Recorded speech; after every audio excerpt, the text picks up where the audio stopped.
Magandang araw. For today's video, uuwi na naman tayo para bisitahin ang aking anak.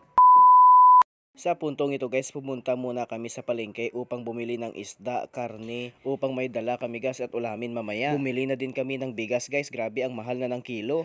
Pagkatapos namin nakabili guys, umalis na kami at papunta na kami sa bahay ng aking binan kasi sila ang nag-aalaga ng aking anak guys. So eto na yung daan guys, liliko tayo dito guys kasi dito ang daan papunta sa bahay ng aking mga binan. Kasi kung didiretso tayo guys papuntang Columbio, Sultan Kudarat na yun na daan. So eto guys, nakarating na tayo sa bahay. At syempre pagdating ko dito guys, ang una kong ginawa, hinanap ko yung anak ko at nilaro ko siya guys. Syempre alas 4 na kami ng hapon nakarating. Sa puntong ito guys, pakakainin na namin yung aking anak. Kaya naman sabi ko sa asawa ko, ako muna magpapakain sa kanya. So ayan guys, so kitang kita nyo, marami nang nakain yung aking anak ko. Pero parang ayaw niyang kumain guys kasi ako nagpapakain sa kanya. Parang gusto niya si mama niya ang magpakain. Pero sige lang sabi ko, daddy's duty. Totoo talaga yung mga sinasabi ng mga magulang natin noon guys, no? Kapag may anak ka na, mag-iiba na talaga ang pananaw mo sa buhay. So ayan guys, binigay ko na lang sa asawa ko guys, siya na lang magpakain. Kasi parang ayaw ng anak ko guys na ako magpakain sa kanya. Shoutout sa mga tatay dyan.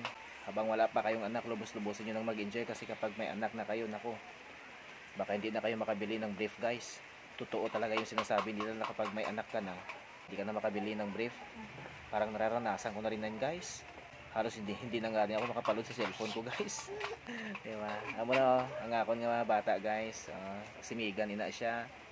1 year old na siya guys. Hi Megan, say hi sa mga followers. Grabe siya magkaon, no? Ganito talaga guys kapag tatay ka na.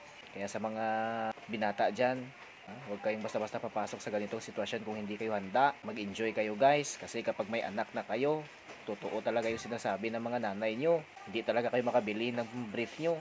Hindi kayo makabili ng damit nyo kasi lahat na lang ng pera na kikitain nyo, ibili mo ng gatas. Ibili mo ng vitamins ng bata. Diba?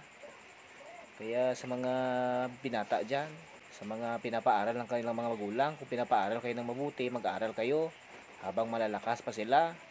Kasi kapag nagkasakit yung mga magulang nyo, tapos hindi kayo nag-aaral ng mabuti, magsisi talaga kayo guys. Sa puntong ito guys, bumili na din kami ng lechon manok para uulamin at binili na rin namin yung dog food para sa mga alaga naming aso. Maraming salamat. Okay, bye!